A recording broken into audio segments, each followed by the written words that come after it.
This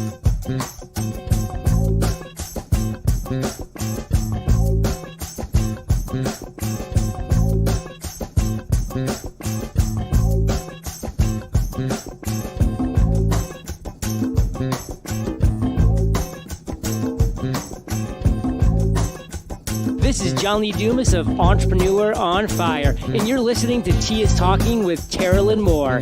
You must be prepared to ignite.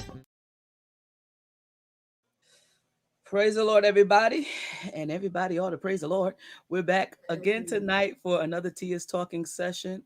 It looks like I'm freezing already, but I will not be defeated. No, I won't.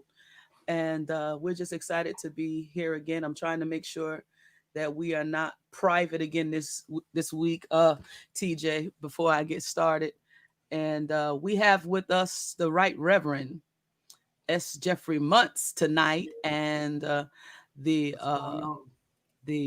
man of God himself, TJ Bussey. We're excited. Tonight we're going to be getting into it. So tell your friends and your enemies that we're on. Where's my phone? Because I see my computer has a spirit here that needs to be cast out. Hallelujah. We starting already with this here. And I'm home tonight. That's the other thing. Why am I having trouble on the home Wi-Fi? I got it. It might be national. Mine been acting up for the past 3 days. Really? Mm-hmm. That's so annoying. You got Xfinity? Yeah. Praise God. But anyway, I'm ready to rock. I have my tea in my Bishop Marshall B. Monts cup, and I have my Slim Jims, and I got my bougie tea. You got to teach me, Geoffrey, how to make the rich people coffee that y'all grinding the beans and putting it in the, the machine and all of that kind of fancy. In the coffee press. Just give me a Keurig. A Keurig. Yeah, I got one of those. But that ain't bougie enough. We got to get more bougie. This is bougie as it gets for me. Sorry. I like that cup. I need one of those. What TJ has? Yes. Come on here. This is actually from a black-owned business in the area. We should shout her out if I can remember where she is, where she's from. Okay. She's out of Hamden. I can't remember what the name of it though. What the name of her place spot is though. She's around here. Mm-hmm. I didn't know that when I ordered it, because it was naturally on someone's page who's not even from this area. And then when I saw when I saw my address and I saw it said Hamden, I'm like, Hamden. Wow. Okay. Don't get me started, TJ. You starting off wrong because folks in Connecticut don't support Connecticut. You got to, you don't become nothing until you leave and get notoriety somewhere else. Literally, I think this person who I saw it from, they were in like St. Louis. I'm like, how come I never heard of this? Because I would have been supported if I knew she was here. Wow. Right. Yeah, we got to find out that information so we can shout her out and get some more of those cups. Well, I don't want to dog my bishop now. I got to make sure I use his cup sometime. But we can use the Black Lives Matter cup. We see Mama on here and we see Elder Ward on here. If you're on already, like and share. Get some folks in the room. We're about to talk about some stuff tonight, and I hope you're down for it. Let's see here. What's going on with you guys? Anything new? Anything juicy? Nothing. I'll just say that I'm actually happy to be here because I was actually in the ER last Tuesday, and had some complications with a supplement that shall not be named right now until I figure out if it really was the brand or something else. But it had a lot of caffeine in it, and it really took my blood pressure to a space where I hadn't been in a couple of years. So I had to go to that old awesome Yale New Haven overpacked, overstuffed sardine can hospital. Wow, they took care of you, right? Yeah, I was there for almost 8 hours, which was ridiculous for what I saw you on Facebook. I was like, what's he doing? What's going on here? Yeah, I was there for a while, but thankfully it was just that it was an overabundance of caffeine. It wasn't much, and I was able to they were able to get me to calm my blood pressure down. So I'm thankful to be here. That's all. I'm just saying, just thankful to be alive. All told y'all leave them supplements and that exercise alone is of the devil. We got to eat more bacon. Not the supplement and the exercise. Both at the same time. Come on here. I don't know. Goodness. Exercise is just, it's still on my list of things to find in the scripture that is not of God. I'm still looking. I'm still looking to confirm that it's not his plan or his will for our lives at all. That says we should run the race. That's set before us. On top of that, right? My great God. Yeah, I'm doing great. I'm gonna walk. I'm gonna walk by faith. I'm not gonna run. Oh Lord, walking still good if you do it right. Amen. By faith. You know what? I did 3.9 miles the other week, and I was soup. I was like, yes. That's good. That's in a whole week. That's awesome for somebody who doesn't walk. No. I usually do 2 miles. But I was pressing my way that day. I want to be deep. Okay. And then a friend of mine said she walked like 22 miles. It took her like 2 hours. I was like, wow, she made me look like dirt. Wow. My chiropractor told me not to do any major walking right now till we can kind of align some things in my back. But well, yeah, you got to stop that. You can't be hurting anything. You can take it easy. Yeah, I'm doing good. I'm doing good. I'm sorry. I've been missing y'all. Been taking care of the wife. She's had some things going on in her life, and I needed to step aside and be by her side. So all is well. Was that me? That works for me. That was probably me. Sorry. Yeah. It's okay. So the first victims on our list tonight would be that of our glorious president and our potential president Biden. What was going through your minds looking at this debate? It was crazy. I will allow the scholar to start, and then I'll give you my street. I'm just gonna be honest. I don't have much to add because I don't need to watch a debate because my mind's already made up. So I don't really need to watch any debate. Okay. I knew it was going to be a S show before because I know who he's running against. I knew what it was going to be. So to me, watching it would have been more entertaining. So I just caught what I did do was I watched the analysis after it was over. Mm-hmm. But I didn't watch it. I didn't watch it.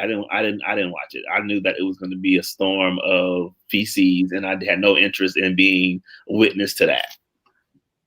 It was interesting because I thought they both would be a little bit more civil, like the immaturity level on the side of our president was like, really, like, come on. But T, it wasn't a thing of them being more mature. It was more of him being more mature. See, the thing is, we have this guy who's in office who does not know anything about politics, how politics works. You can get your point across. You can't be nasty, but you also have to allow the other person to get their point across. When you're dealing with people who may not have made up their minds, like yourself, myself, and TJ, we've made up our minds. Even before he wouldn't denounce. Long time ago. Yeah, even before he wouldn't denounce white supremacy in front of the whole world. My mind was made up. Mm-hmm. That was deep too. That was deep too. Like yeah. I laughed. I literally laughed. I was upstairs working, and I laughed out loud, belly laughed, because I was like, "This dude is just an idiot." Should I call him that? Okay. That's what I call him all the time. I'd be like, we were reminded today. We were reminded today that the only word that we can't call people is fools. So everything else is fair game. Okay.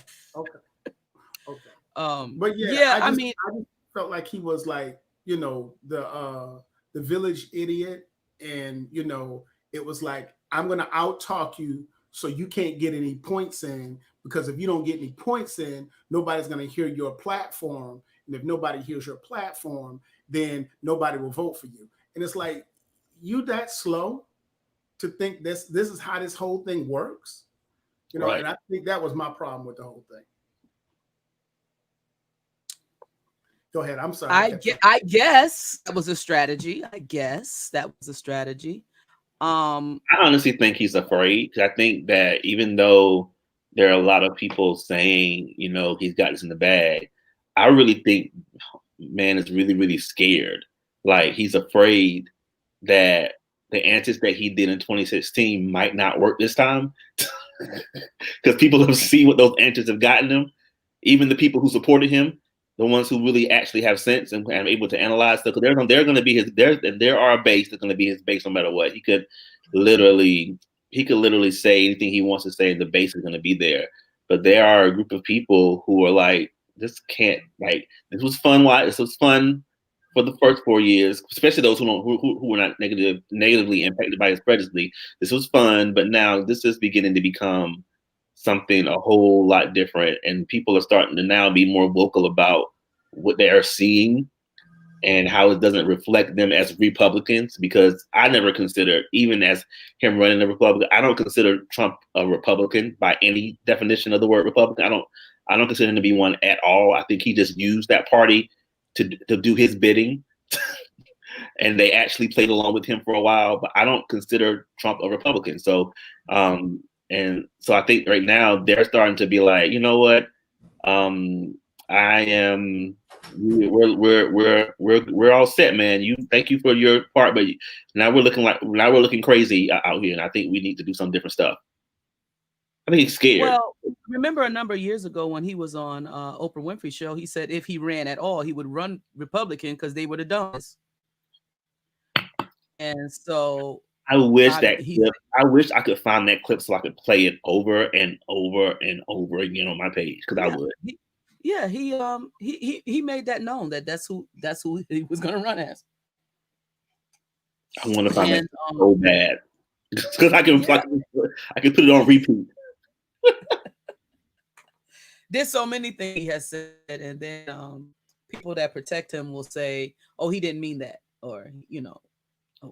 Oh my God! Speaking of which, do you think that he did not know, or he doesn't know? He did not know who the Proud Boys were when he said it.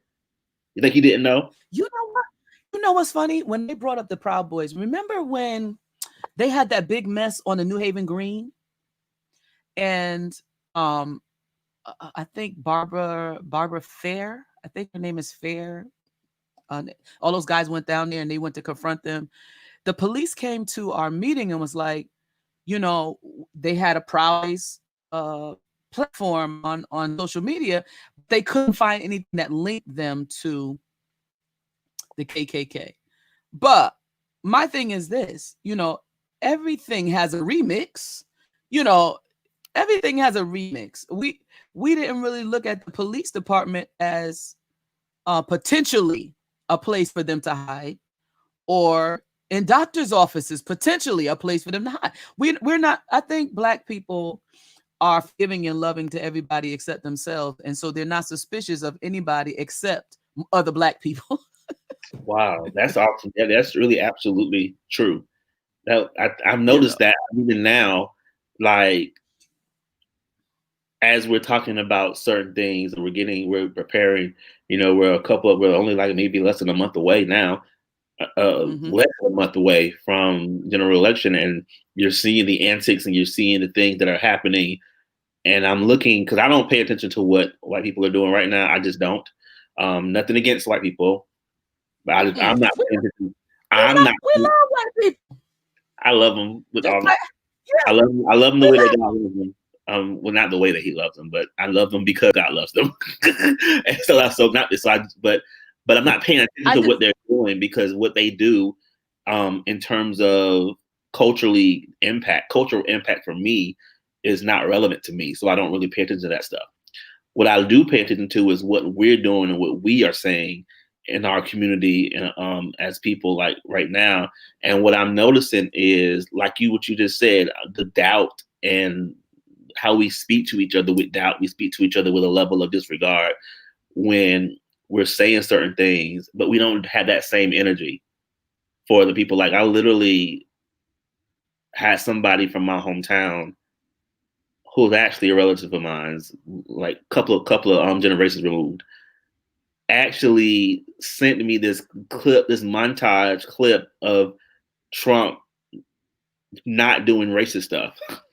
And then was like, I don't understand why people keep saying he's a racist. And I was like, do you recognize that I could find a montage of clips that clearly show he's a racist and present that to you? And what I realized is Trump has been talking out of both sides of his face since he started. So you will find people who hate him will find all the evidence they need to hate him, like in isolation. And then people who love him will also find a lot of isolated clips to show how much he's not what people are like. He's done this like almost like with this media savvy, how he's able to talk out of both sides of his faces. And I call him face because to me, he's like he has a couple of them, and nobody's caught on to it. They only attach themselves to what they hear that he says that appeases to what they believe about him. And for me, because he does talk out of both sides of his face, that makes him even more dangerous, which means, so to me, that's the reason why I need him to go. Because he says things that are racist, but then he also backpedals and then says some things that maybe are not so racist. And he does things that maybe are superiorly like all these, ISTs, homogenous, like misogynist, xenophobic, all that stuff. He does all that. But then he says other things that are maybe not so much that. And he does it, I like within moments in the same speech. With you saying that, it's like, I'm trying to understand why there's a number of people who are gung-ho that he's a Christian. How is that possible? How's that possible? Now, like the evangelicals are holding on to him like he's one of their preachers, and I'm like, how is that possible? That don't even make sense. To me, something about this that doesn't say necessarily believe, but it says money. I believe there's more economical advantage to them supporting him than anything else. I don't know what that economical advantage is. I don't know how. Even when I think about our dear sister Paula White, oh Lord, how she was able to, at the flip of a hand, where she was so gung ho about Pentecostalism, our way of preaching, our way of speaking, our way of this, but all of a sudden, something happened. She flipped the script so quickly. Like, to me, I think it's economical. I don't even know. I think they know that he's not a Christian. Let's not forget, Bishop Jakes was her father. Remember that, right? So Bishop Jakes was her father, and she was running neck and neck with Juanita Bynum. It was like a fight almost. Juanita Bynum had kind of fell out with them. She sent them for the $1 blues. And then here come Paula White. She's the daughter he never had. But then it's like when it comes to people of color and the things that concern them, she's not concerned. And let's not forget, Dietrich Haddon was her praise leader. So we have a whole bunch of people that people of color look up to and regard in high esteem. And when it really counts, you get stuff like what Rod Parsley comes out and says, because I think Black people still have a mentality that they don't respect and love and honor their own. And they give all of this accolades and, revere to everyone else who really don't have their best interests at heart. I still believe that. I believe that too, honestly. But I've always believed, honestly.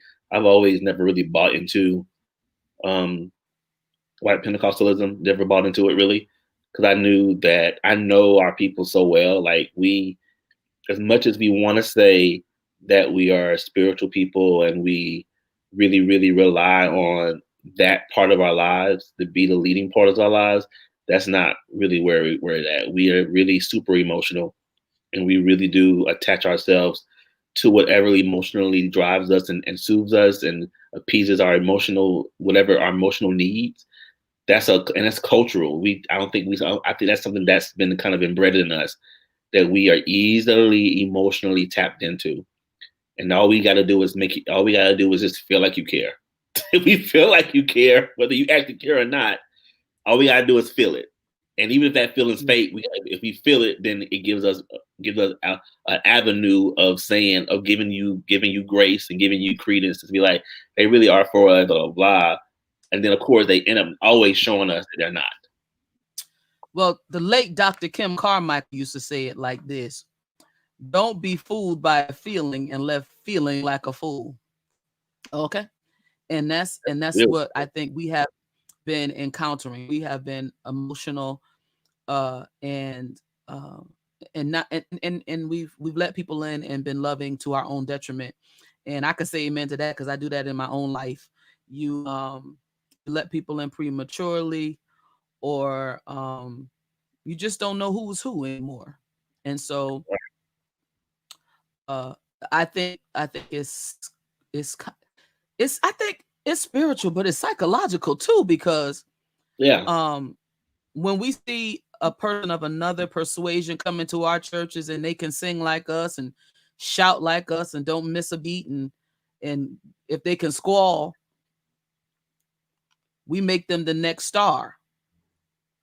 And we'll have people that been there since childhood that are singing just as good, preaching just as good, playing just as good, and we overlook them, and we try to nitpick and find character flaws and issues so that we can keep them.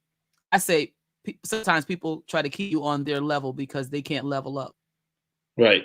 But that's always been something that we've dealt with culturally, because there's this thing called proximity to whiteness.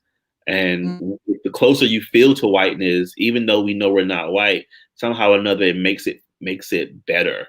Like we still have to unlearn that conditioning that says that that's better.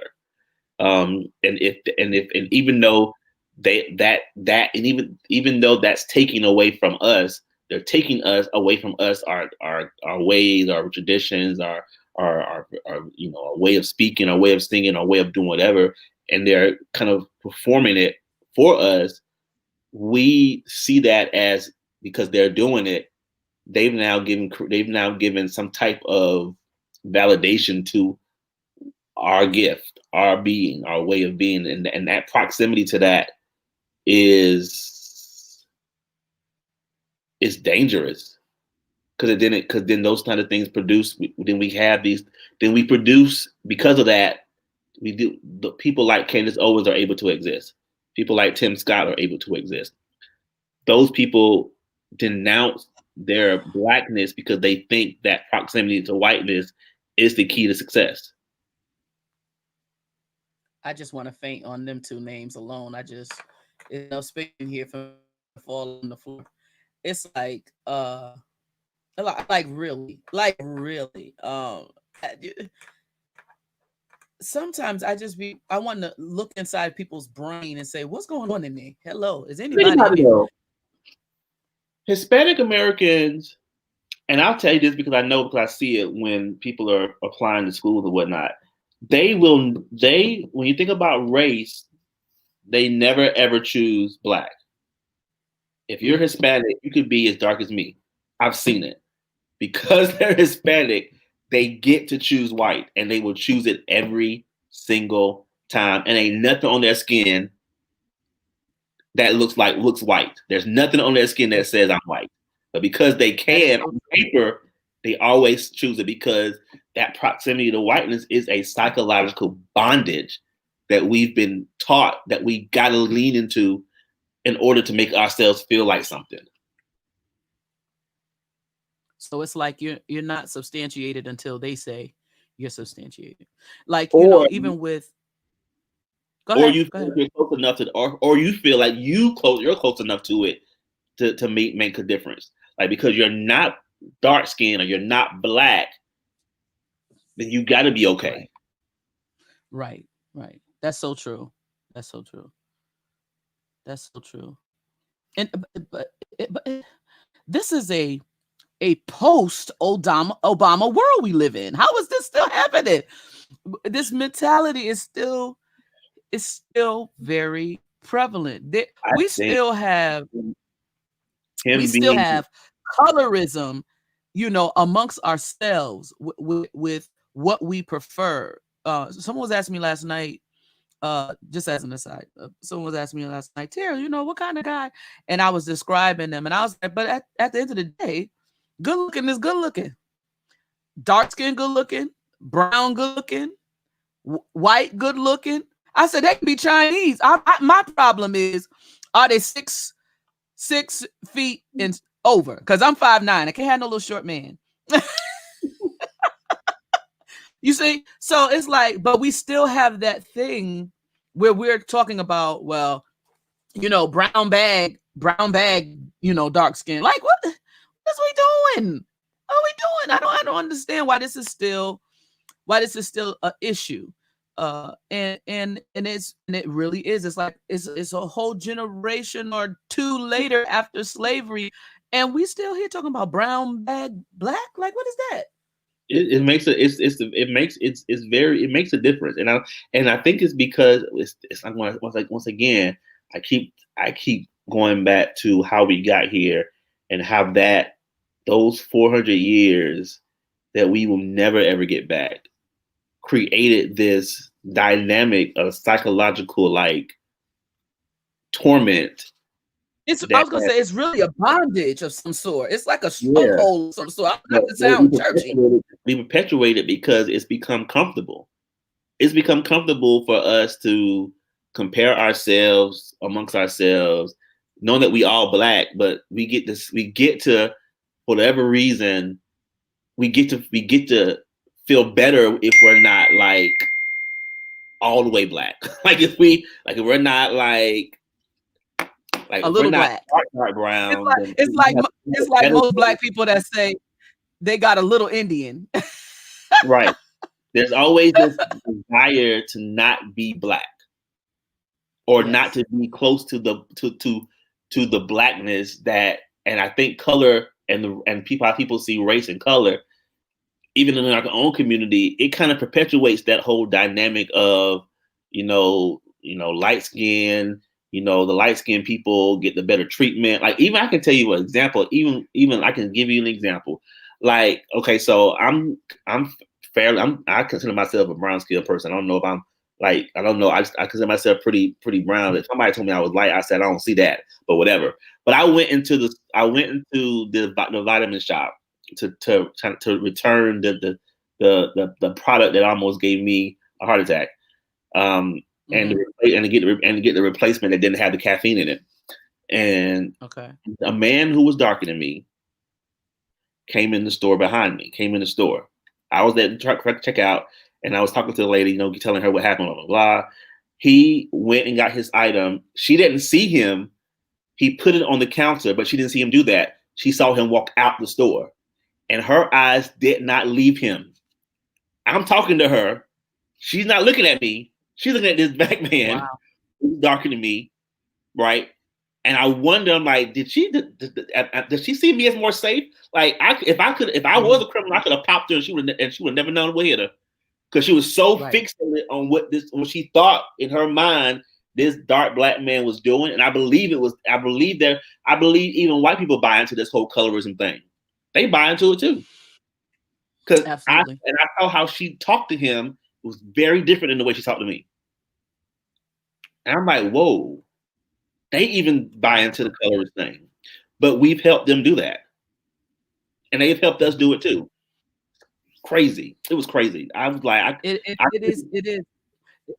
It's interesting that it really is interesting because me and my friend went to the restaurant the other week, and we had been there the week before, so he got to know the bartender. They was on first name basis. But when we came in, the new waitress, and she first of all, she seemed annoyed that we wanted to sit, in the front where the bar was, and because they, him him and the bartender were friends. And so she was like very annoyed, like she didn't want to deal with us. And then we were like, where's the dude that was here last week? And she was like, oh, I'll get him. And when he came upstairs and we was like, hey, he was like, oh, my people are here. Then her whole demeanor changed. Now every 5 minutes she want to check on us. Oh, is everything okay? Oh, you need anything? Oh, and by then, you know, we both have similar attitudes. We didn't want nothing to do with her. And we were pleasant, but not pleasant. Like, nah, we over you. We're over it at this present moment. Go ahead with yourself, because we're not doing this tonight.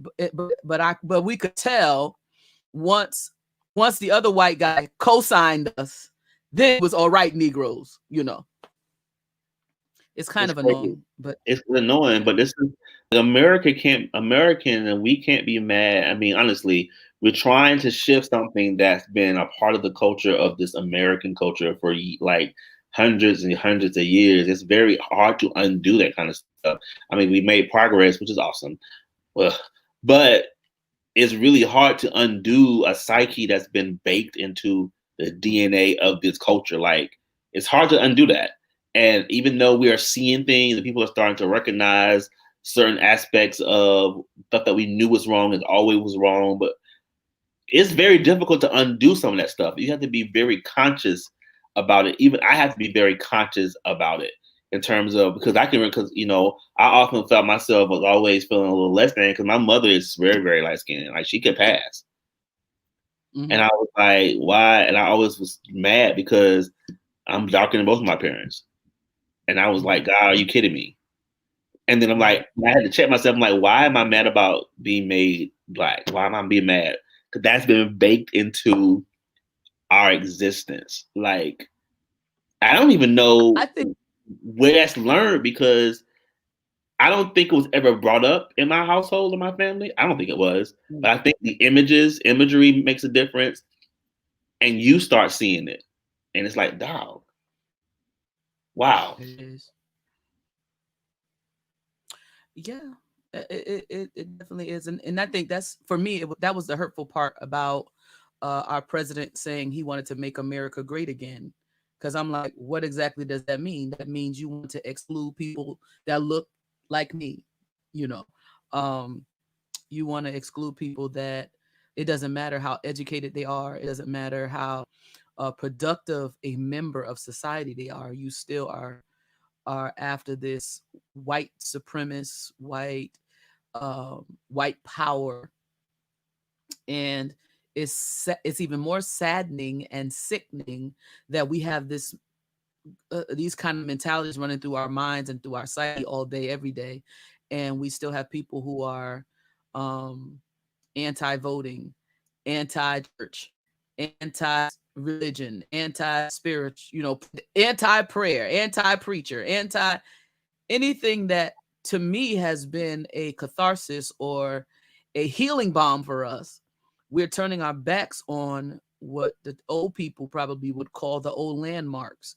And we need these places, you know. Is there a little bit of corruption and mess? It's corruption and mess in our family, but we still go to Thanksgiving dinner. I won't be late. My aunt makes her great stuffing once a year. I'm gonna be there, no matter how dysfunctional my family is. Shut up and eat. And and so we have to look at our communities that way. Folks have their axe to grind with this leader and that leader. That at the end of the day, we need a voice.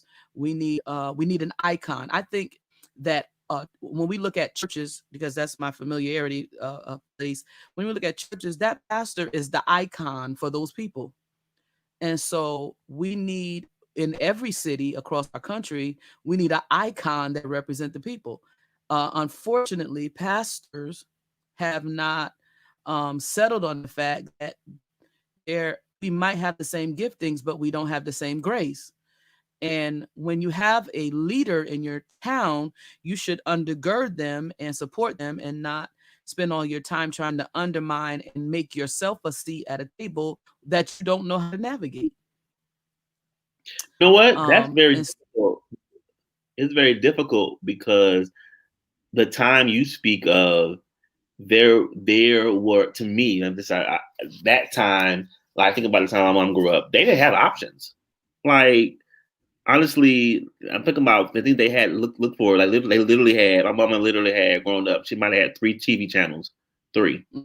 They have options. So the idea of that icon, that leader, was almost made sense because they were not their options. But now you can go anywhere, literally anywhere you want to go to find whatever you need to find that speaks to whatever you wanted to be spoken to about. Like, it's like when I tell you the options are limitless now, I don't even know if an icon that would pass now, because it's so. Well, I don't mean. Well, because we have the diversity is a whole bunch different too. Like, we have is that many commercial. Well, you said that many opportunities to find what we're looking for. That is true, and Black people aren't. We don't have the same. All of us don't have the same needs. You know, like back then, everybody had almost the same needs. Everybody wanted, equality. Everybody wanted, to be able to go to school. We don't have the same needs anymore because, for God's sakes, you're a principal. Obama was the president. And, so when there's a meeting about Black folk, the spectrum is so wide now that, it's hard to clump us all in by color. So now we start we start diversifying. People of color who are broke, people of color who got a little bit of money, people of color who got a little bit more money than them, So it's hard. I get what you're saying, but at the same time, when you want to speak with the power, there's only going to be one voice. You can't have 12 voices calling one place. Because me personally, I'm after about the third call, I ain't taking no more. You going to voicemail. I mean, I agree with that. To me, that's more, especially in the time we in, that's more idealistic than realistic to me nowadays. That was so. Well, you know why? You want to know why? Because again, there's no solidarity amongst people of color. I mean, people of color as individuals have too many agendas. We have too many agendas to have a agenda.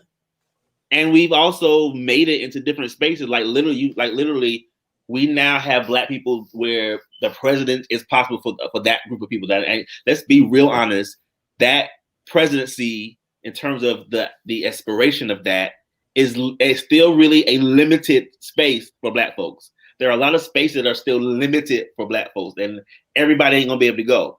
Black people in our own community, we created such this wide, variety of where we can be and where we can't be.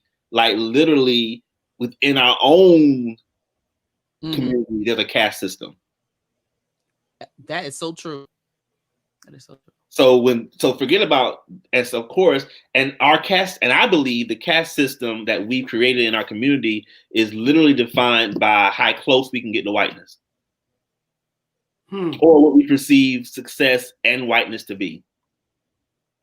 That's what I believe, and so that's why I think that when you have all of these, like this, when I say opportunities for opportunities, and I think what you're saying is more of an idea than real, because if you want, in every sphere of influence, there's somebody that you can look at and be like, I can do that.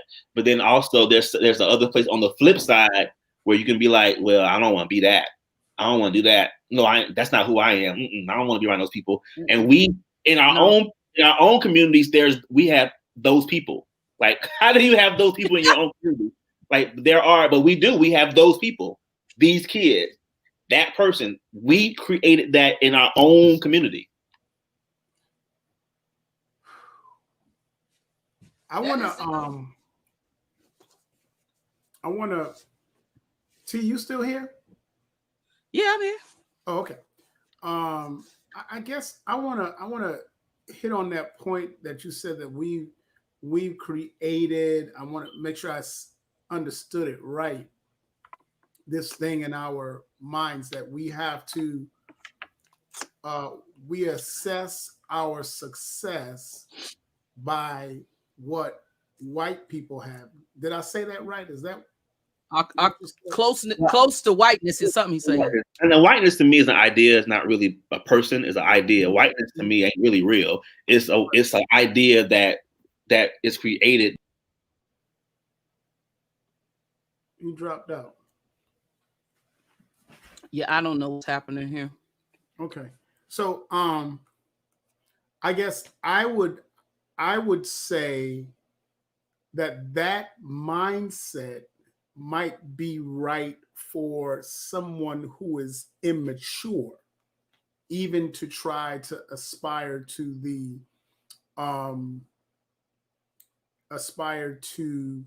the ideal of whiteness, not the color, but the ideal. So I'm thinking from my viewpoint, that would be someone who's immature, who hasn't come to themselves to understand that I don't need to wrap myself around anyone to look at them to be successful. And I guess maybe I'm coming from a Christian standpoint, kingdom mindset, that I can't gauge and won't gauge my success on anyone else. My success is gauged on what God says about me. My successes and my failures are all wrapped up. Bishop preached this morning, and it was so good that, all of it was covered in grace.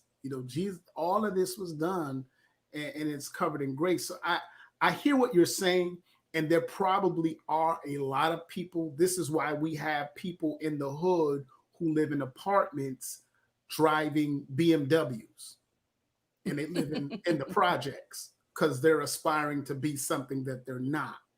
If you're living in the projects, you shouldn't have a BMW. What you should be doing is working on your 401k and other things so that you can come out of that particular situation that you're in. I mean, I get what you're saying, and I believe that it is true for a lot of people, but I believe also it's those people who haven't come to themselves. They don't know who they are. They're still immature in their lives in order to, because I'll be honest, I was like that. I looked at someone, I went to white schools my whole life. And so it was all about, being like someone else. And then I got to a point where, it's about being who I am. It's about being, and honestly, probably about 8 years ago, when I was about 45, 46, that's when it all clicked. You know what? Why am I trying to be like somebody else? Why don't I just be me and be happy with who I am, being me? So that's so true. Yeah, that's kind of the way I look at it. That's so true. And I agree with that from an individual standpoint. I'm the same way, honestly. Mm-hmm. But I think just to clarify, I was kind of speaking more of a holistic cultural space. Like we as a culture, I think we as a culture, like if we think about all of us together, mm-hmm. Our growth as a culture was stunted for 400 years. So we are literally culturally immature. So those type of things that I'm speaking about, it exists in our culture, which we had. That's why we have people like you, myself, and Pastor T. Like we really people like us. We understand there is a space individually that we could be that is way beyond where we are culturally right now. But if we put ourselves in our community and where we are, to me, it makes it very difficult for us to move beyond that, because we are pulling people who haven't really quite gotten it yet, that we mm-hmm. can be individually empowered, and we don't have to compare ourselves to our white counterparts or our Asian counterparts or any of those things to really be our best selves. And I think that to me is the battle we have in our community, because some of us, the light has switched on. Like there is something else that out there that is way beyond this race construct that was created for us, which it was created for us to keep us bound, in my opinion. And really, that's such a powerful statement, because when people ask me, and I hate to fill out paperwork that says what race you are, they don't ever have a space for human race. There's one race. That's the human race. My ethnicity is Black or African American. That's my ethnicity, but my race is human. And when we all start to recognize and realize, yes, I'm different because of the color of my skin, but we're one race. You know, that will change a whole lot, I think.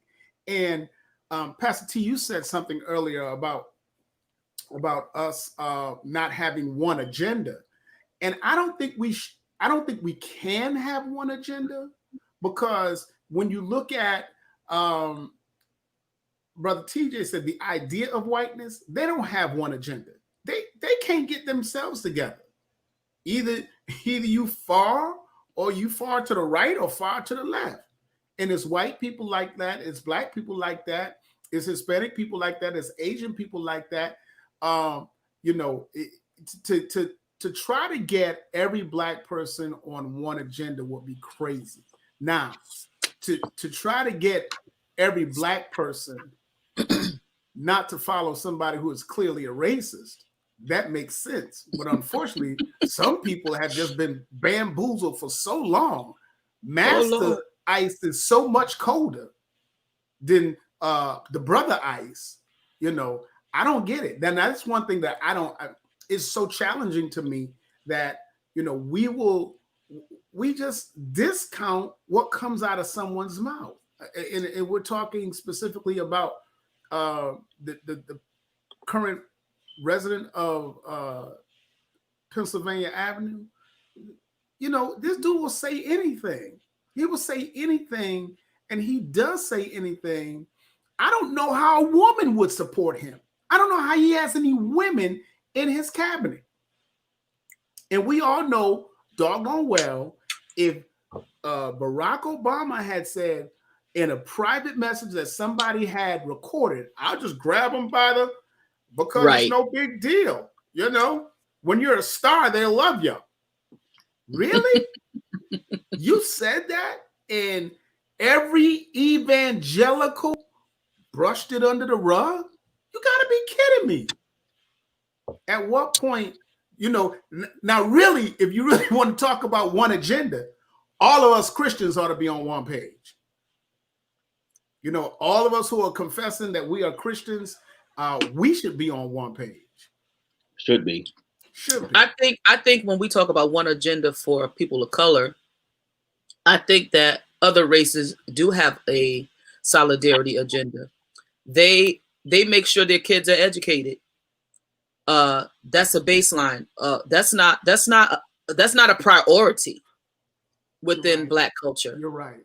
I don't know why, when most of us is working at Subway for $8 an hour, that can't pay a rent.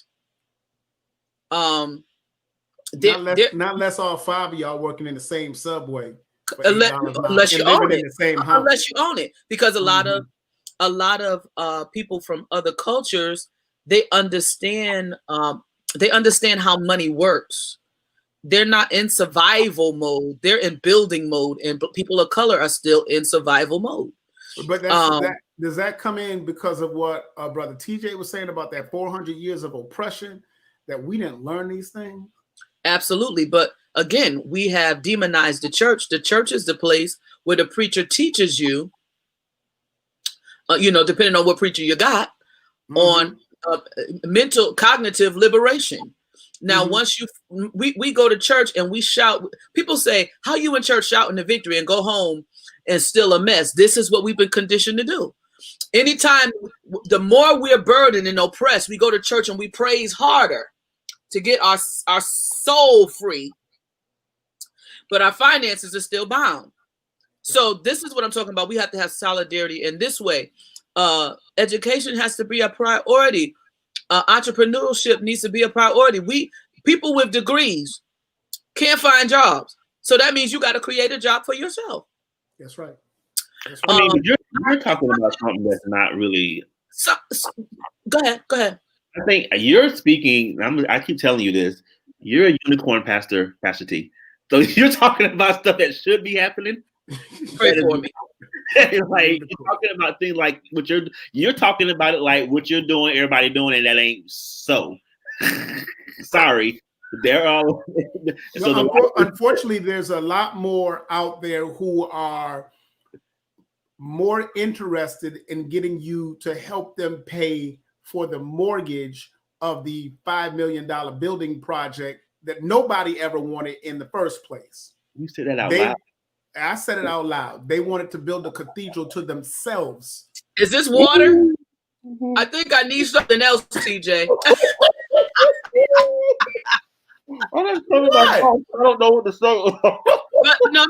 He's you're dead on it. You're dead on it. And so are what we talking truth? So what we've done, we're building kingdoms unto ourselves. We're building kingdoms unto ourselves, and we're trying to squash. This is a fight I have Facebook. God, we're trying to squash the storefront church because we want mega power for ourselves. But the storefront church is outside once a week or every other week giving away dinners. The storefront church is giving away clothes, used clothes. The storefront church is praying for people who walk by. Hello? But you got a building that's $2, $3, $4, $5 million strong, but it's closed 6 days a week. Help me with that. Help me with the logic. Yeah. And then if I do want to use it and I am a tithe payer, you say, well, you can use it for your wedding, but our charge is $500. What? How about a funeral? You can't even die when you belong to these ministries. I've been going to church here for 15 years. I asked to get married here. I'm a faithful tithe payer. You tell me I got to pay you $500? No. You know what? That's good. You good. I'll go out in my backyard. I mean, not for nothing. That's why I ended up having my installation at a school, because the school was less of a headache than dealing with the church people. Hey, it was less of a headache to go to the Board of Ed. They say I need this building. Here's your $150 for the day. Yeah, yep. I'll pay the custodian and whoever, the security guard. I know enough preachers that's police officers. Just send them down here. It was a lot easier, and I hate to say it, but it is. Yeah, and I mean, and speaking from the place of the parishioner, because that's what I am. I'm a lay member. That's all I am. That's all I have ever been.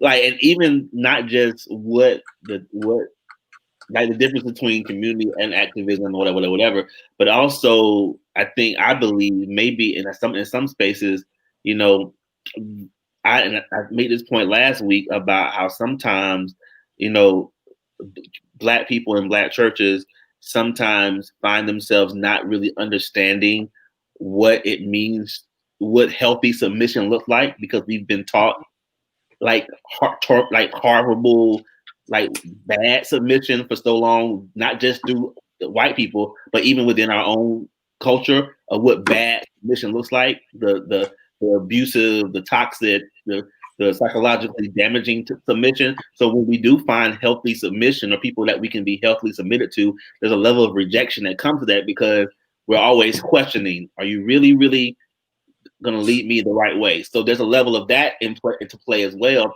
which is to me why a lot of people are leaving, because they've been under the unhealthy submission, the one that makes you want to not go. That's where I am right now. Like, I've experienced so much unhealthy submission.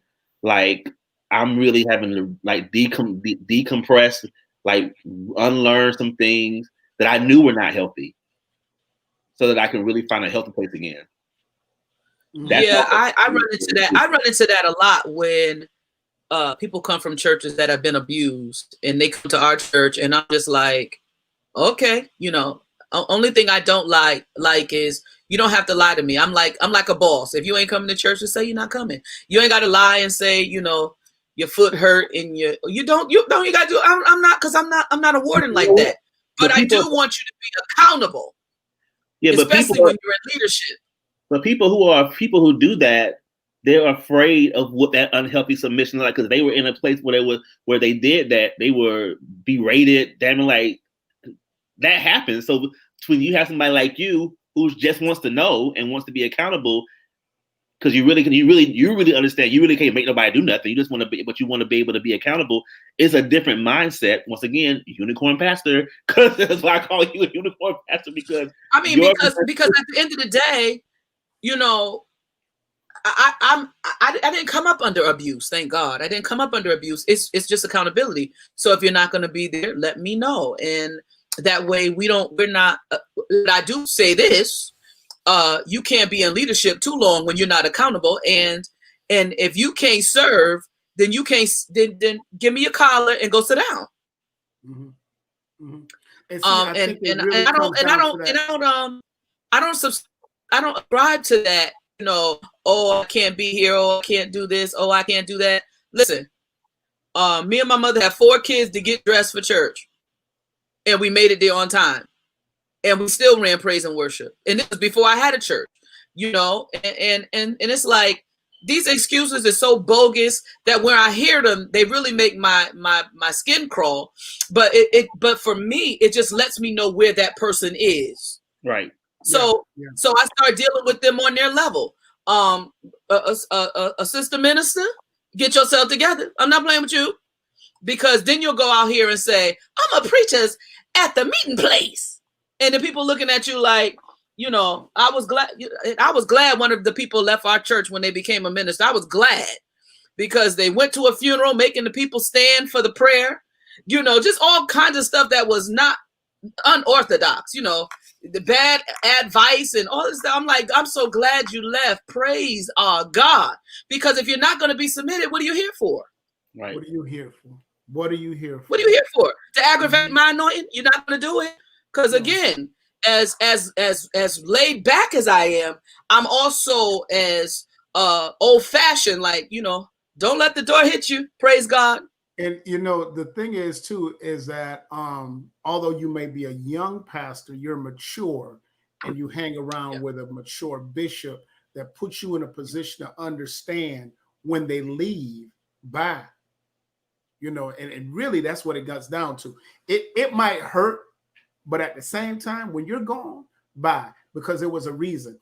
And you know, that old adage people say, people come into your life for a reason, a season, or a lifetime. And a lot of church folk come into your life for a reason and a season. A lot of people don't come into your life for a lifetime when it comes to ministry. A reason or a season. And sometimes their reason is because I want to get elevated to the next place. And, you know, I can come here and I can act right for a while and get elevated. You know, so many people love that collar, but you don't understand what that collar stands for. Well, the best part about it is in our bylaws, when I started the church, I'm like, you can't not preach unless you sit here 3 years, period. So go to the next storefront and lie to them. There you go. There you go. Okay.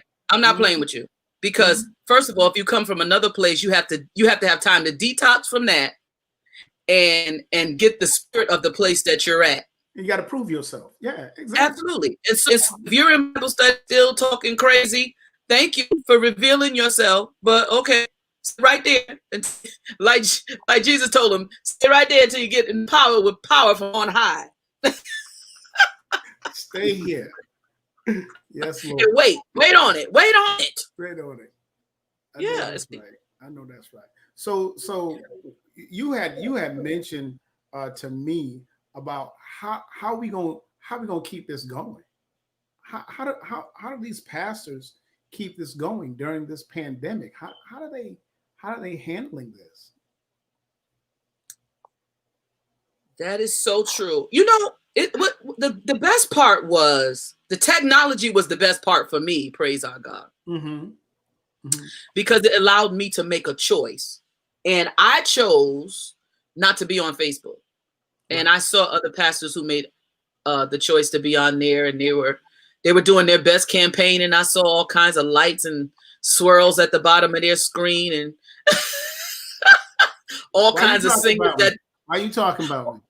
All kinds of singers that they borrow because they singers can't sing, and but I was very intentional that I wanted to minister to the people that were assigned to me. Right. However, it's like post over pandemic, because I don't know if it's over. I don't know what we're doing right now. Post is, to me, it's harder now because it seems like a little bit the sheep are scattered. Now, again, here's a question. I'm gonna just throw this in. I know you're talking. You got your thought. Are the sheep scattered, or have the wolves left? God, that was good. Let me drink. Okay, we all. Yes, God. That was a good word right there, brother. Are the sheep scattered or have the Well, wolves that's left? it. I'm done. I can't say nothing else after that. I believe where's the benediction? That's the benediction right there. That blessed me. That's real good because I believe even now, just thinking about it, how I have some people, pastor friends, who've been very discouraged because they found out that certain people who they thought would be there, and probably would still be there if we were attending, are not attending. And I'm like, well, they probably didn't. This is probably more gift than because don't you want people who are going to be there through the good and the bad times? Like, and that's what you want. Like, don't you want people who are going to be there? It's kind of like a marriage in a sense. Listen, that just blessed my socks off. Let me write that down. Say it again. Let me write this. Sheep scattered or have the wolves left? Oh, I'm gonna have to use that one. That came straight from the Holy Ghost. That came straight from the throne. I felt it when it came. That came straight from the throne. But you know what? That is when I think about it, and there's a few sheep still holding on. A few wolves still holding on. We ain't shake hard enough to get rid of them. No, trust me. The shake is not over yet. Yeah, we gotta shake a little bit more. Now that just blessed me. The shake is not over yet. Hey, Lord have mercy. Oh, y'all giving me some sermons tonight. It's not over. It's not over. That's prophetic. That was prophetic, TJ. You bootleg prophet, you. No. You don't do that. I just know what I know. The shaking is not over yet. It's whatever you think you've seen. And I kind of liken to this. And I try to, I was encouraging my pastor friend. I was like thinking about this. I often get happy when like things that are not like bad things, or I guess bad things, or things that are inconvenience things happen in my life, because I really get to see then who really have my back. Because it's always good when things are going well and the people are around you celebrating and coming around and coming to your events and coming to your services or whatever. But what happens when things are not going the way they usually would go? And you get to see people's heart really in the time when things are not going so well. And this is a time where things are not going as well as people would have liked to go. People would love to still be able to go to church. People would love to still be able to do things they were normally doing on Sunday mornings, but now they can't do that. And now they're being in a position. I think it speaks to the point that people don't go to church for God. They go. Some of them go to church for the social aspect. Somebody said that to me earlier. They go to church and to be seen. That's the other side. Think about it. I haven't seen a Sunday selfie in forever, and I thank God every night, every Sunday. I haven't seen anybody's shoe offering. I haven't seen it. And I'm like, this is amazing. I love it. This is great. The one thing that I've enjoyed about this whole thing is that now I can go to churches that I've always wanted to go to on a weekly basis.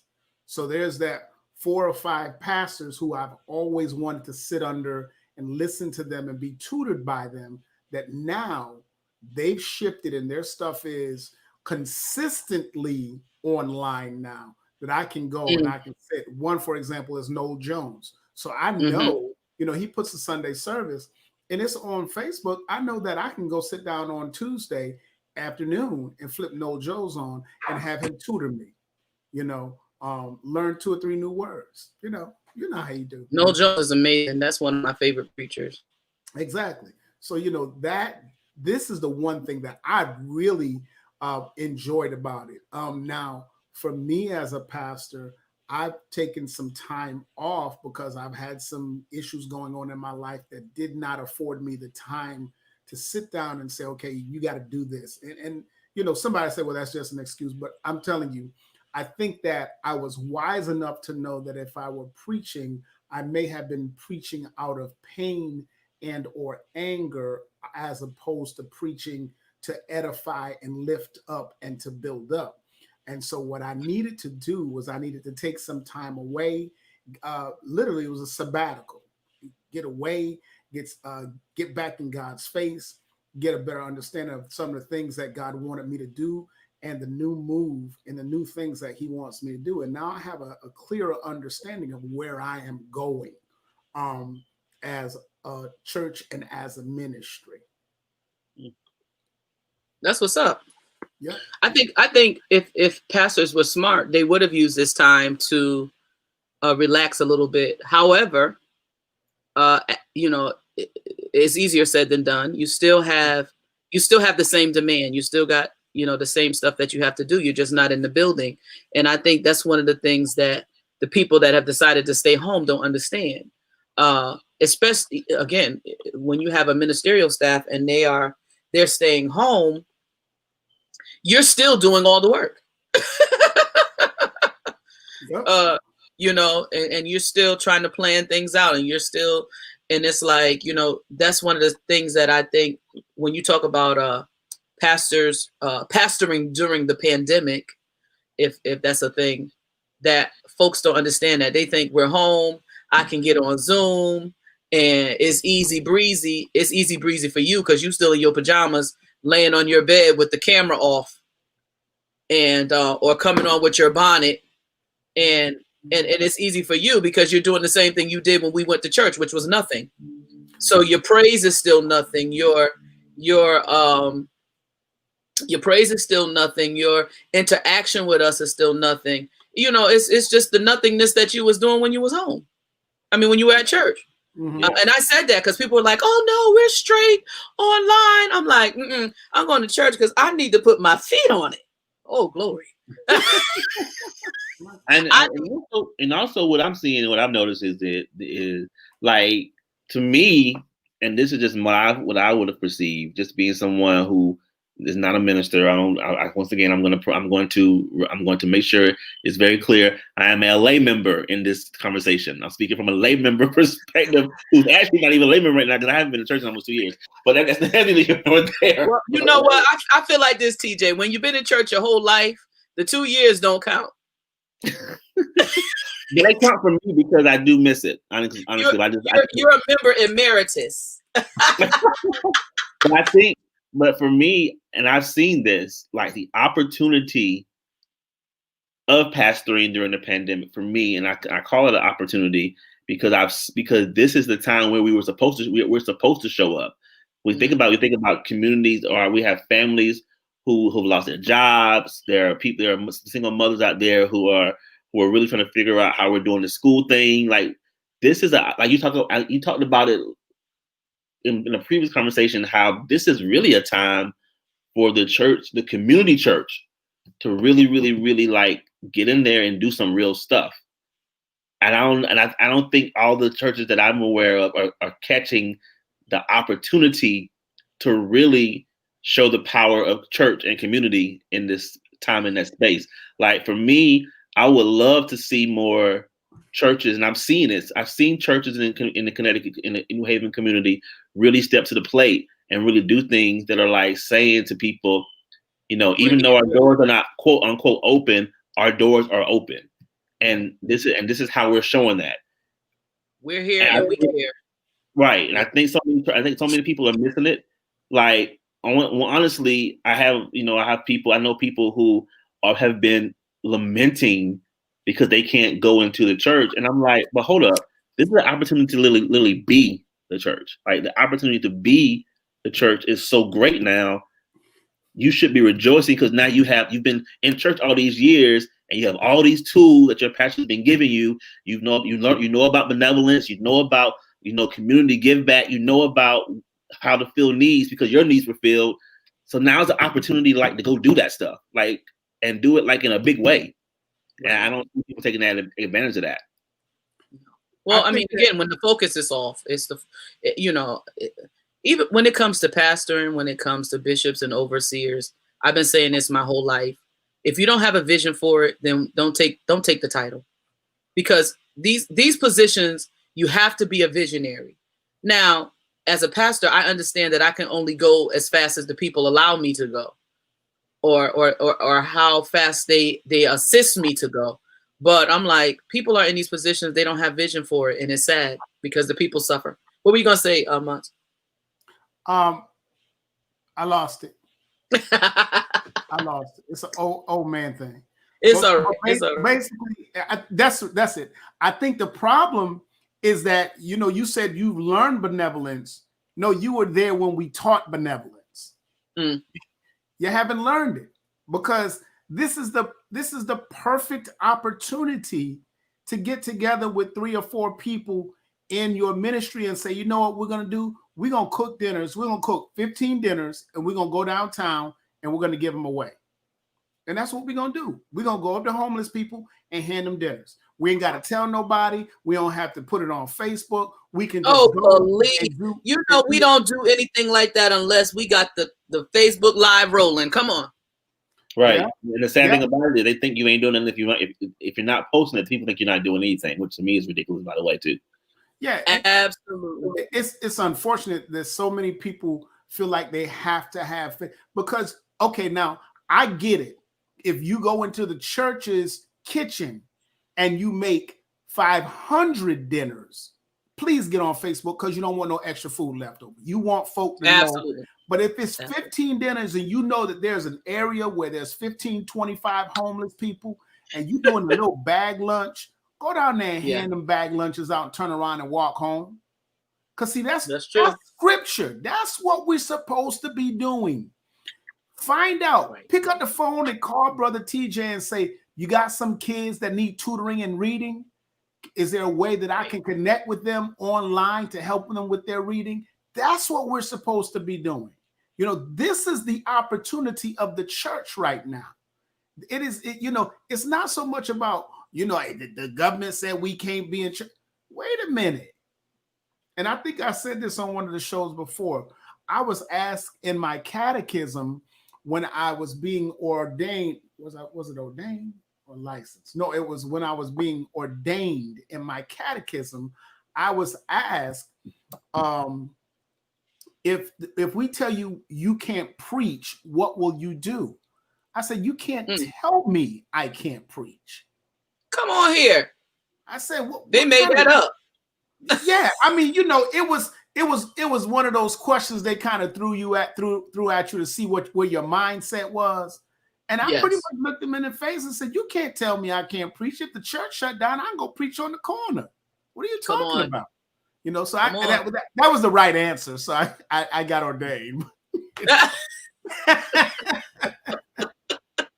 Oh God, we always make it out all right with those situations, right? But that's so true. Rather than look at it as a devastation to ministry, look at it as opportunity for ministry. Yes. But again, I might be idealistic. We probably could do even more if pastors would coordinate their effort, and that means that there's something going on in every community on the same day. Right. But there has to be a lot. There has to be inclusion. Like you think about, I even think about some of the things that are going on in New Haven, and they're only select preachers allowed to be a part of this planning, this community stuff, and so many people are being excluded. So there's no real community in the church world. Because once again, there's a caste system here as well, where there's only the select few ordained or deemed or people deemed justifiably qualified to meet and to make these decisions, and then everybody else is affected by it. It's, to me, I don't know. I just feel like I don't know. To me, I think we're missing some points when we make it so difficult to just do community. To just be in New Haven is a chore. Just be. I've lived here my whole life. To just be. You ain't even touch nothing. You ain't move your hands. You ain't said nothing. It's just difficult to be. And that's an interesting paradigm here. Like you could, it's just an interesting place to be. Let's move from the church for a few seconds, because I need to give some attention to Breonna Taylor, and I keep saying her name. I don't know what that's all about, but I just feel like I should keep saying her name. Keep her legacy awake, alive in the minds of people. There have been so much news that has come out, and we talked about this a little bit last week, but what, I don't think I was prepared for them to come back with the bull loney that they came back with. I don't think I was prepared for that.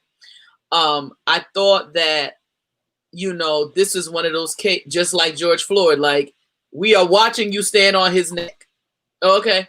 We are watching him sit on the ground. He is not doing anything, 3 people actually, they showed the other, on this man's body. So, and then we brought this up last week, that people were bringing up the fact that it was a possibility that she was doing some things that weren't above board. However, while she was sleeping, right. But then they came and said she was in the hallway, and there was so many different stories. Well, but here's my thing. Go ahead. I will say this. I was prepared for what they came back with. And the reason I was prepared, because 2 days before they were going to give the judgment, they boarded up several buildings in their downtown area. So they knew the answer. They just waited to release it. And they expected mayhem and chaos because of the answer, or the verdict. So I was prepared. Now, everybody might not like my opinion about the whole thing. But I had a talk with my wife, and she brought me to an understanding. She's law enforcement over 25 years. Matter of fact, she just retired as of the 1st of October after 25 years in law enforcement. She brought a clear understanding. She said, when you go and you look up legal murder, it means that you have to have had an intention to do something. Now, granted, they went in their house, and the reason they probably couldn't do it is because they had a piece of paper saying they could go in that house and they could do what they were asked to do. Legally, they were working. So, was it right? No, it wasn't right. But then you have to figure out how can I maneuver so that there is some type of charge. I think everybody should have been charged, not just one person. I think everybody should have been charged. And I think all of them should spend some time in prison. But I don't have enough faith in the justice system of the United States to believe that man will even spend one iota of any time in prison of the 3 to 5 year sentence that they're handed down to him, or suggested, I think it was. So I don't believe it. But I understood this. I knew this was going to happen. I knew Breonna Taylor was going to happen. We still ain't heard nothing about the George Floyd guy, have we? And poor Ahmaud Arbery is a thing of the past. They ain't even brought his name up one time. Isn't that the young man who was jogging? Yeah. Yes. Yeah. The young man who was jogging in a neighborhood. I think they're in court. But again, that's another one. And then whatever the young man named, who we don't know, who was shot by this fool Dylan, and the judge in that case has given them a continuance, saying, "Oh, y'all not ready. You need a little bit more time. Go ahead." No, you cross state lines with a rifle to kill people. You didn't come to protect. If you went to protect someone's building, you would have went inside the building, locked yourself inside, and said, "Please don't come in here," and showed them the gun. You were running around in the street with a gun. Mm-hmm. That's what you were doing. And then waved at the police as you walked by. Oh, Lord. Let me get a gun. Go downtown when the white people are riding and chaosing and run through. They're not going, I wouldn't, I'm too dark. I wouldn't be able to get close to. They're going to catch me before I get close to. No, and we all know that the justice system is not fair. And when it comes to Breonna Taylor, it should never happen. That child should not be dead. We should not be saying her name.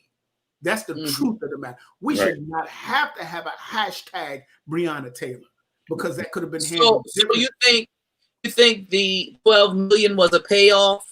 Nope. I think 12 million. They're not ever going to see that money. I think 12 million was, but that was from they'll probably get a few million. I thought that was from the city, but they can go back and do civil cases on all of those police officers. I think, what's the man's name? The one who would run the football. His wife's name was Nicole. What's the name? Oh yeah, OJ. So think him, civil. They couldn't get him criminally, but they attacked him civilly. And so everything he had, they tried to attack. And it can be the same thing with these guys, that family can come behind and say, you know what? We're going to take all of your money. We're going to take everything you ever had. We're going to attack it.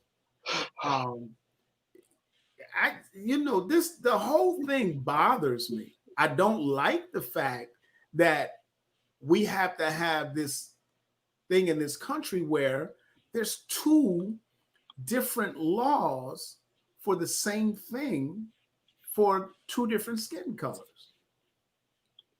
And I heard TJ say earlier how a lot of Hispanics will check white when they're filling out paperwork. But baby, you better believe. And if you Hispanic and watching this, you better believe. When it come down to it, no, you brown. You brown. Yeah, that is true. So you went right into my next question. Is there justice for us? Is there? Right now? No, I don't. Look, and I make light of it on Facebook, but I'm teaching my 16-year-old son how to drive.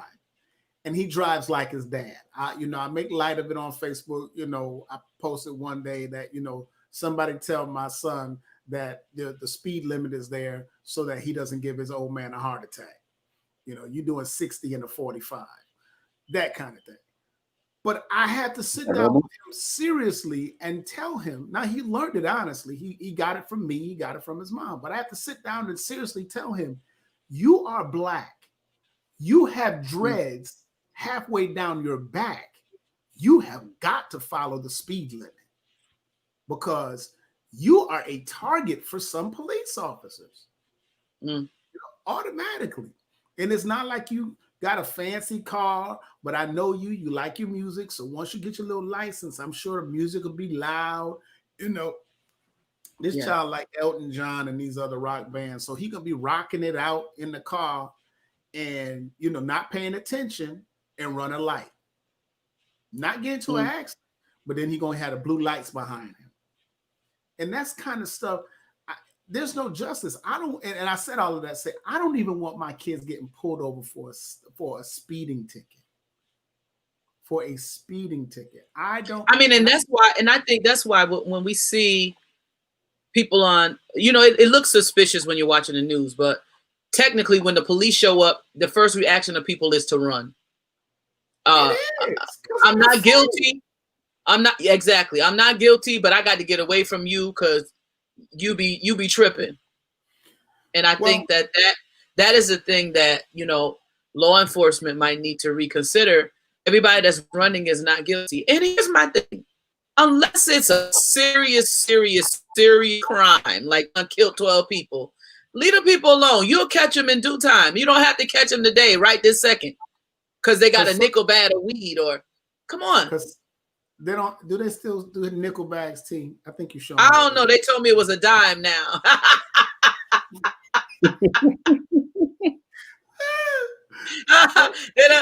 When I was in high school, it was a nickel. So I don't keep up. And it was in a manila envelope about that big. Stop playing. We see enough of them on my street. Oh, that's a nickel right there. Okay. It's a nickel. Yeah. But I mean, and I understand their whole idea. They're hyped up because they want to catch the bad guy. But really, like, I'm not gonna break my neck to catch you. Just like Breonna Taylor, if they were really after her to arrest her or whatever, the boyfriend, all you gotta do is sit outside. He ain't gonna stay in there all the time. Just you getting paid on the clock. Sit outside my house and wait for me to come outside. Eventually, I'm coming out the door. Come on, at least even if I'm just on the porch for fresh air, you're gonna see my tap the wild by and by. Yep. I mean, and this is, to me, this is that piece where we as a people, this needs a, when you're talking about that one agenda we need as a Black people is police reform. I don't believe in defunding the police, but I certainly believe in reforming their practices. So that means that no-knock warrants are no more. You can never have those. You don't kick anybody's door down for any reason. There's other ways to get people. That means that, you know what, when it's community policing, most likely we're not carrying guns. We're not going to carry guns as community police. When the guns show up, then we know it's an issue. You see, then our police officers are no longer 6 months in quote unquote combat training, but they're taking a 2-year course at a local community college on policing and law enforcement. These are the reforms that have to happen to see change, because otherwise it's still going to be these people that come through for 6 months and they coming out gangbusters and blazing, you know, and then you don't need people like Donald Trump taking away sensitivity training. We need it because it's real. It's real that Black people are treated differently. And as long as a white supremacist president says that it is not true, there's a whole base that believes, oh, it's not true. And there's a lot of people out there I don't believe in systematic racism. Okay, you ain't got to believe in it. I'm living it. Every day. And I think when you're a recipient or you live in white supremacy, of course you won't see it. It's your normal. I was going to say that when you brought up a point earlier that we can live right next door to each other, but we're having a different experience. Come on. We can sit in the same classrooms and we're having a different experience. We can be, you know, we could ride the same bus and the experience is different. And no one wants to admit that or talk about it in a way that is to bring healing and change. They want to talk about it like, oh, it's all in your mind. It's not all in our minds. You know, you know, a lot of us will be buying, would have been buying a house for the first time in our family. You're someone my age, 46, same thing would be taking over the house that their family had passed down. You know, it's like, it's still, the economic part is still not right. So you're helping, you know, them passing it, the grandmom's house down to Judy and her wife, Joe. They don't have a mortgage. So they're ahead, you know, versus we just came from the project. This is our first house with a stellar credit score. They still give you the highest interest rate. It's always some fickle, funny business in the fine print. And then they say, oh, well, you had the same opportunity as I did. No, not really. No, I didn't. Not really. No, I because didn't. your parents saved and had all these savings bonds and stuff for you to go to college. And I come out of college with $70 worth of debt, trying to get educated for a job that I'm probably not going to get because your uncle is in HR and he's going to make sure you get a job. And then I'll still be working under somebody who's less, or I won't say less, my equivalent, but they're going to get the opportunity because it doesn't matter how much they mess up. I had a higher up at Sikorsky say that to me. He says, Tarolyn, you got to find somebody that's interested in your development. So if they like you, they'll bring you in, they'll cover your mistakes because it's growing you. You're learning how to be a leader. And when it's Black folks, their subs get them fired, and then they're blackballed, and then they're at Subway for $8 an hour. Right. I also, you know, I have to explain to some of my white counterparts that, and it's a concept that they don't quite get. But often I tell them, I says, you get to opt out of Black people. Like if you want to, your world, if you really, really wanted to, you could live in a world where you don't have to deal with Black people at all. There are communities that exist right now where people live and they don't have to deal with white. They don't see Black people at all. You know what, TJ? It's the places that we go when they call us bougie, and we the only ones there.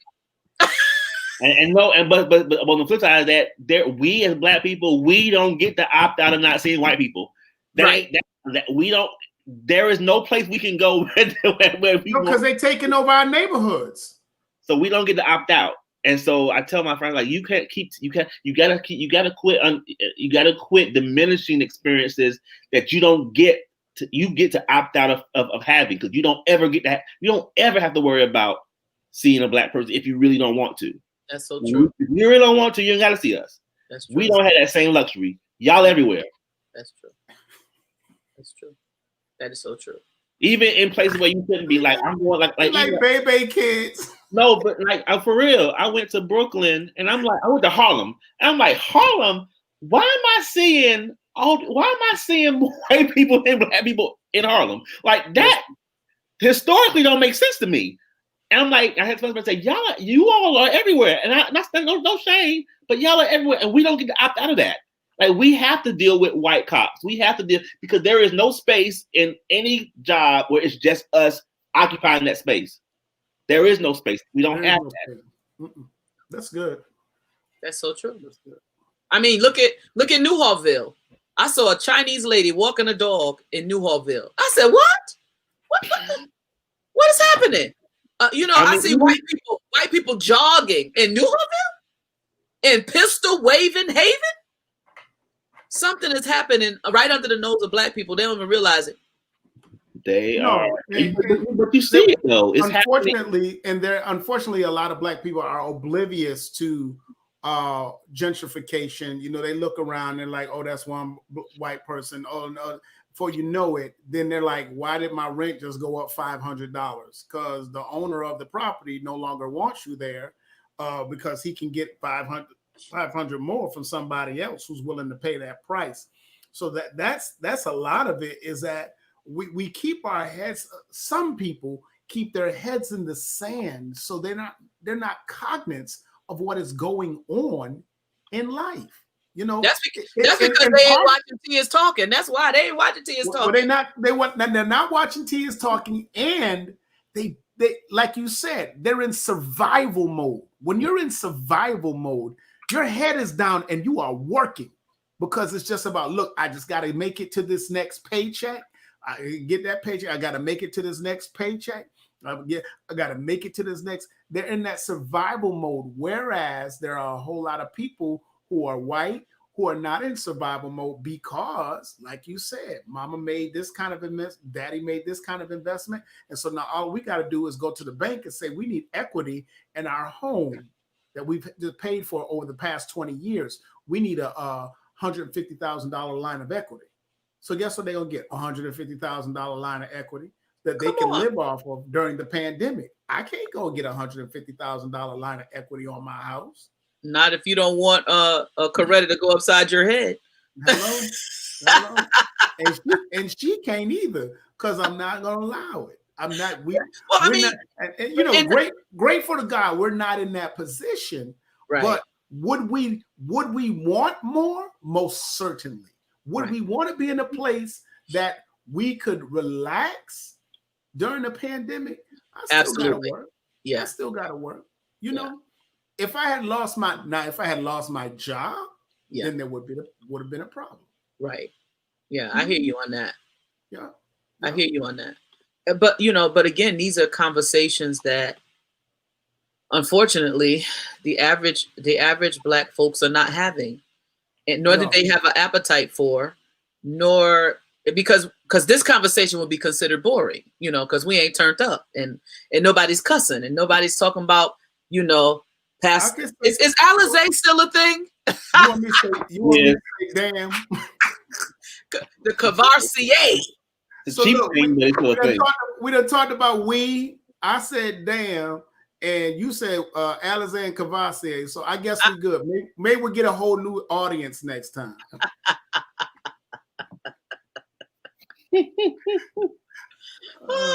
But it's really a conditioning of our, like a teacher was saying, it's conditioning of our mind, and No, it is 400 years of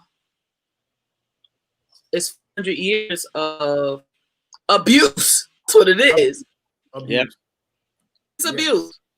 Yes. And we can go ahead. We really, you know, and I think you said it earlier. We've shunned the church. So many brown folk, black folk have shunned the church and shunned ministry. We got to recognize that our saving is in this relationship that is being preached out of many churches. I will not say all. Right. Many churches. A relationship with God, not a relationship with this church, not a relationship with this ministry. You don't, look, baby, you don't owe me nothing. Jesus did what he did for you so you can have what you can have. You don't owe me nothing. What I want to see is you to be successful. You see, so if you can get a relationship and I can get a relationship, guess what? When I, as a pastor, call for the tithe, you know what you'll do? You give the tithe because you have a relationship. I was going to say, you know, the flip side of that is, and I know you see this too as a pastor, it's annoying and exhausting for me that people come in the door with the agenda of they're going to be the pastor's pal. Keep it for yourself. First of all, I'm not that Prophets friendly. I'm not that friendly. Are lonely, and I'd rather just be alone than be with a whole bunch of people. I mean, that's your side of it. That's your side of it. When we go back to talking about the church being a social entity, people come in with the mentality that they're going to be the chum of the pastor. And I think that's where most people get broken, because not everybody can handle your humanity. And because the truth of the matter is, every preacher has a human side, and some of them is uglier than others. And while people are being ambitious and wanting to be your best ace boon coon, they can't handle that and eat from you at the same time. So you have to make a decision. Are you going to be ministry, or are you going to be, you know, the homeboy? And if you're going to be the homeboy, don't join here. Going up the street. Isn't that very interesting? Like, people, that concept makes sense to you, everyone, except until they go to church. And this is what I say about this. Like, I'm a principal, so I'm the leader of my school. Yes. My staff, they're not even interested in being my friend. They ain't trying to. Because you're the principal, you be writing them up. They don't have, but they don't have an interest. But that same type of reverence for my position, and I'm just making sure that my job is just to make sure you do your job. Yeah. That type of reverence for a position that don't really help nobody. I ain't saving nobody to do what I'm doing. I mean, I'm not really, I'm not giving nobody salvation or life by my position. I'm not doing that. Yeah. But we have that same, that people don't mind making that separation on Monday through Friday, but it's very difficult to make it on Sunday. Well, see, with my age bracket of preachers, the disrespect level is ridiculous. And you don't get me wrong, some of us have opened doors for there to be a level of side eye, but disrespect, I don't think so. It's too much. It's too much. Yeah, and also a lot of sometimes also I think that because of the rogue preacher that we talked about last week, there's a group of people who, because they're insecure in who they are and whatever. They go into leadership thinking it's about being socially accepted and being liked by everybody that they're leading. Right. And that, to me, and not understanding that likability is a bonus. It's not really a requirement. No. And because here's the thing. If the gospel, when you preach it for real, it's supposed to show you yourself. And most of the time when you see yourself, when you ain't all spackled up and when y'all ain't got a cut and all of that stuff, natural you ain't all that beautiful. So we have to again remember, we go to church to see what the part that we haven't embellished for others. We go to church to get that reflection of how God sees us sometimes when we all messed up. So when you go with that in mind, I don't got time to be talking about what hanging out with you and talking with you and all that kind of stuff. I don't need that. I don't need and that. the reality is, like you said earlier, you probably don't really want to see me. No. You think you, but you probably would just be like, whew. Well, it's the same thing with being married, I think. It's like you're married and for another woman to look at you and be like, oh my God, he's so fine. I just want him. Coretta probably be looking at them like, child, you don't know. He's something else. He might look, he and might vice be versa, handsome. His beard might be right. He might have that nice smile, but child, you know what I know? He got a smart mouth. You get some roller skates and roll up out of here. No, so it's the same thing. People see you up, they see you in your grace, they see you in your anointing, and they think that's you. Right. Exactly. They think that's you. And so they don't have. Go ahead. Someone told me a long time ago, and this is true, that I was a young and single preacher at the time, and they told me, they said, be careful because there will be many who are attracted to your anointing. Come on here. You. And don't get the two mixed up. Now, it took me several attempts. Oh God! And I don't know if this is. I don't know if it works for the principal part too. Probably more when you're a pastor. Like I find myself having to say, like when I hang out with people, like what relationship are you looking for? Because if you're looking to be like, oh, that's pastor, let's hang out, then that's cool. Not that I'm too different because I'm so homey and boring and old fashioned. But, I need to know what you're expecting of me so I can know how to either minister to you or I could just be a little bit more relaxed. Not naked before you, but just relax and be able to be myself. You know what I mean? Right. Because sometimes you don't want it. If I'm at a point now where I'm like, I want to be with people that I could be myself with. So I'm not really looking for friends that want me to come to Fridays and speak in tongue and Pastor, you pray over the food. No, I don't want to pray over no food. I'm pray here over to your own food. I'm here to eat my chicken wings. Come on, let's talk about something. Stop hiding from me. I know you got a boyfriend and all this stuff here. I want a sisterly conversation here. Let's get it. They want to come to the church, come to the table, and they hiding things. And of course, when you're prophetic, it's annoying because I'm like, Lord, if they tell me that story one more time, because I already see that ain't right. See, that's why I go home. That's why I just go home. We going out to eat after home yesterday after work because you didn't. The Lord done showed me something else. We going out to eat after church? No, we not. We not. I'm going home. But I think that people have to allow preachers to be human. And I think preachers got to stop selling this baloney that they are super saved all the time because they're not. Yep. Right. Because there are days when I have to remind myself, now, Tier, don't you go out here acting foolish, you the pastor. I'm trying to tell you. This has been a blessing to have to stay inside. Yes. I'm in the house. I can't cut a fool if I'm in the house. No. We're gonna behave. We're gonna behave ourselves anyway because we have integrity and we love God. That's right. But I will say, and I said this last week, I think to TJ, as a woman pastor, it's very isolating because women are different than men. It's hard to find, for me, women with a certain level of intellect, I'll put it that way, and a certain level of spirituality that they don't have this air. Like, turn that off. I don't, most people probably think I'm retarded from the way I act on Facebook and how I act up here.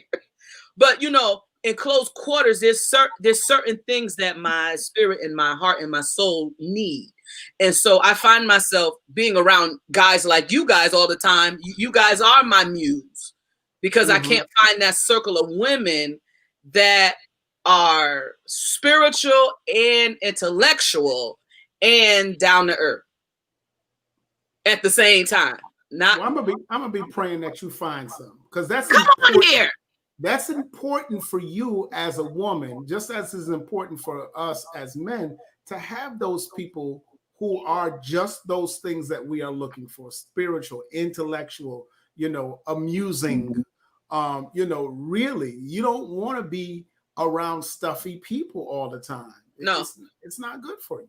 No, and that's why I find myself around men a lot, and it becomes interesting when I am with women, because I'm like, what is y'all talking about? This is dumb. That sounds like something Pastor Green would say. This is stupid. He said, "This stupid and y'all stupid. I'm leaving." Now listen, you sound like you was at the meeting. and then here I am back on the phone with my mother. Mom, this ain't gonna work because this went crazy. It's real out here. It got bad because really, that was one of the reasons why I went back to school. I called overseer Bishop. Now he's Bishop. I called him one evening, and he must have been like, "Listen, Pastor, you ain't gonna call and harass me." He said, "You know what? I think you need to go back to school." And I was like, "Really?" He's like, "It's another social setting. You'll meet new people because the folk you're dealing with is driving you insane. Maybe. And I said, that sounds like a plan. At least all of this mental energy, it'll give me an anchor. Because, when you start talking about certain stuff and folk eyes just glaze over and they like, that's so nice. And I'm like, Lord, ain't nobody home. So let me move on to the next victim. Nobody's home. I do have a few potentials that are sparking my interest, and they probably think I'm stalking them because they don't realize that I need that energy from them. Mm-hmm. Right. I need that energy from them because Dion said it best. It ain't gonna work. Not by myself. Oh, it's not. It's not. Okay, before I let y'all go, because we'll pass Scene's bedtime. So we talked about you should have took a nap. You knew we was gonna be up here. The senior citizens, TJ, they just wear me out with the going to bed. Well, let me tell you something. I'm a senior citizen and I'm a teacher. So TJ know that this doggone online is more stressful than being in the classroom. Are y'all way? No way. We're actually doing both. We're hybrid and distance learning. Oh, no, online is 5 times more stressful. Right. And you know what it is? Is that online you cannot pivot as quickly as you can in the classroom. No, you in can't. The classroom, I got all kind of things around me. If I feel like I'm losing a class, I can pivot. Especially being a culinary teacher. Okay. I'm losing the class. All right, we're going to make eggs. Okay. Because I got 2 cases of eggs in there. We're going to go and learn how to make eggs. Everybody get an egg. Everybody crack an egg. We're going to do such and such. So, that'll take them out of the seat, get them into the kitchen for 45 minutes. Then we back in the classroom doing something. We can pivot. Here, ain't no pivoting. I can't say go in the kitchen and get your mama eggs. I'm trying to imagine how you're even teaching with your particular position. The good thing that we're doing now is that we're doing sanitation and cleanliness and safety, sanitation and safety. Okay. So it's more theory at this point. Okay. And we're going to start doing the cooking piece shortly. But again, it's about, okay, I'm cooking, you're watching. If your parents say you can cook along with me, then you will. Okay. Last week, 2 weeks ago, I did a kitchen scavenger hunt.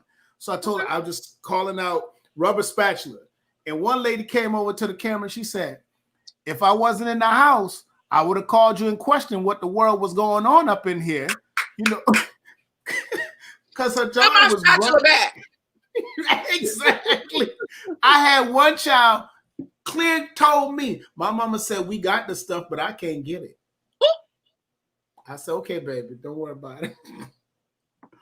So you find that I thought that being remote would help teachers better identify kids that need assistance from their family.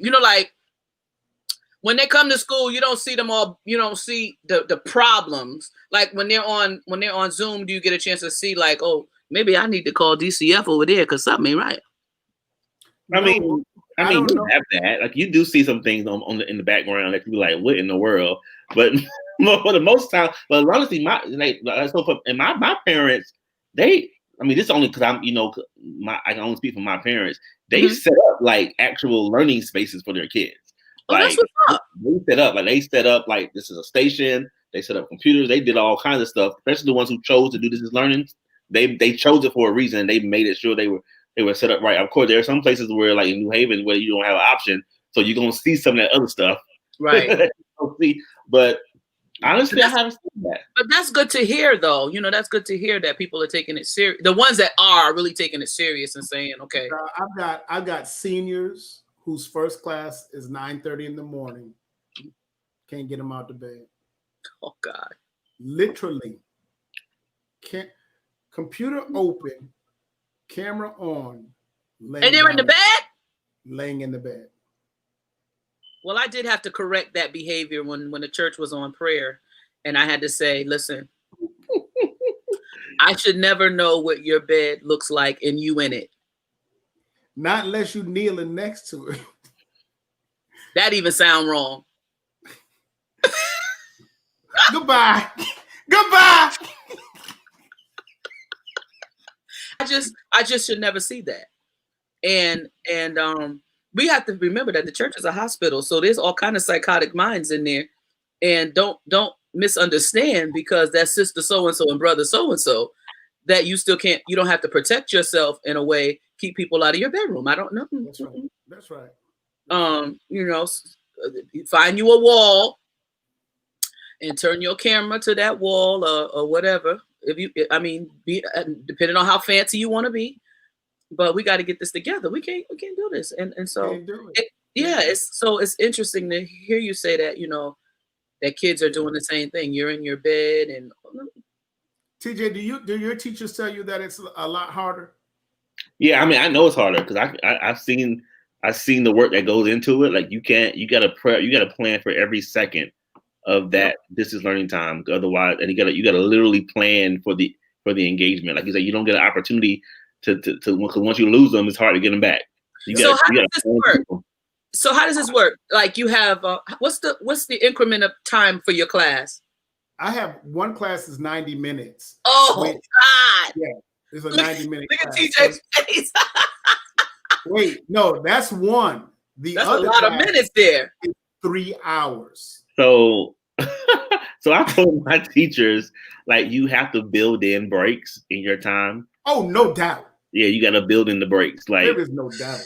Even I can't do a lot of time in front of the computer. Like on Fridays when we're not in school and I'm doing a lot of meetings, I have to get up and walk away because I can't sit there for back-to-back meetings and just expect so I know if I can't do it, ain't no way in the world a child is. And plus you got to think about. You gotta really consider like that much screen time it's actually kind of harmful to your eyes. So you gotta really be cognitive of all that screen time. So yeah, it's a lot that goes into planning that piece. It's a lot. Yeah, what I'll do in my afternoon class is we have 3 hours. So we'll normally work for about 40 minutes. Take a 10, 15-minute break and work another 40 minutes, take another 10 or 15-minute break, and then assignments. And then I'll leave them to do their assignments for the remainder of the class. And that's the thing is now these kids have all these assignments because now I got to justify what did you just learn? Now you got to do it. And then like the 3-hour class, if I give an assignment and I got the kid who's like, oh, okay, paying attention, boom, turn it in 10 minutes. I literally have to tell that student at 3:30, you have to sit here till 4:20. Wow. Or that's what I say. Yeah. What they do is a whole nother thing. In our school district, child, please. That's a whole nother story. And it's too many people on Facebook, so I'll call you. Oh, absolutely. We're not going there tonight. But I think that parents need to probably hear that, and because you have all kinds of sides of it. Let me ask you, have you seen so you obviously haven't seen the video of the little boy. He looked like he was probably in about 2nd or 3rd grade doing online school. And when he said the guy was broke. No, the teacher was calling out the kids in the class. One little boy was like this, knocked out sleep, right? So she kept calling his name. And then somebody walked behind the little boy. I'm talking about behind stark naked. The teacher said, "Oh my God, who is that in the camera naked?" I didn't see that one. I didn't see that one. When I tell you, I fell out. And the lady was just doing what she was doing.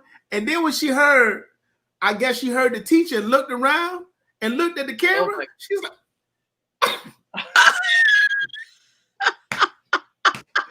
so, our babies poor teachers are seeing some of everything right now. Our babies got so much. Mm-hmm. And I blame it. The baby's got so much to deal with. It's so much going on, Yeah, this is going to be different. This will be very challenging. The one thing that I think administration and school boards have now learned, there's never a need for a snow day ever again. Yeah. Take your camera home, log in. When it's too snowy outside, I'm gonna give you your assignment. Do your assignment. No more snow. That's the one good thing that we know, because we did say that. See, at least now we know we don't have to lose a day now, because we can definitely we got ways to do it now. So look, we can get out of here on June 6th like we're supposed to. Like we're supposed to. So do you guys think that this learning thing will be the thing in the future, or do you think that the push is going to be back in buildings and back in classes and that kind of thing? Back to buildings from my viewpoint, back to buildings, because I understand, especially in the inner city, schooling is about funding, and funding comes from the government, and the government requires certain things. They require bodies in the building in order for you to get money. Yeah. And it's unfortunate, but that's really how this whole thing works. It requires bodies in the building.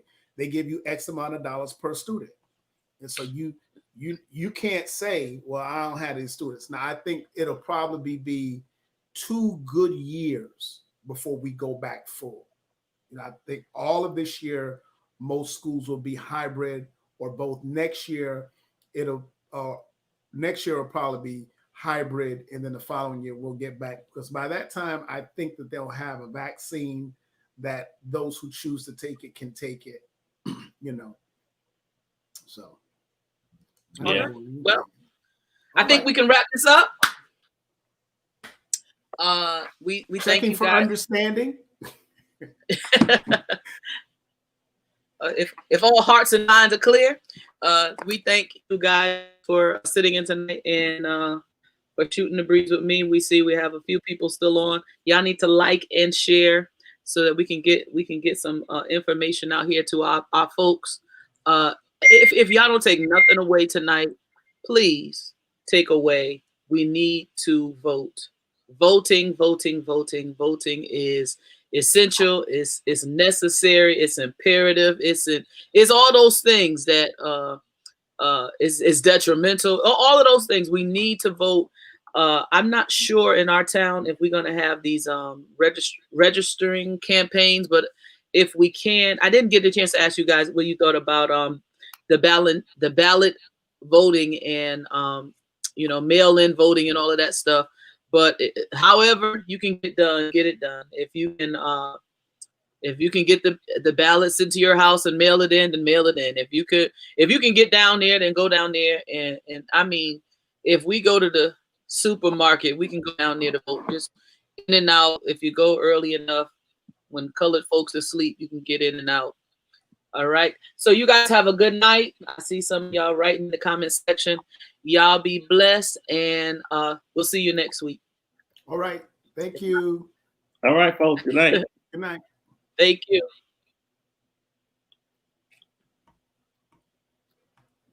How you get out of here?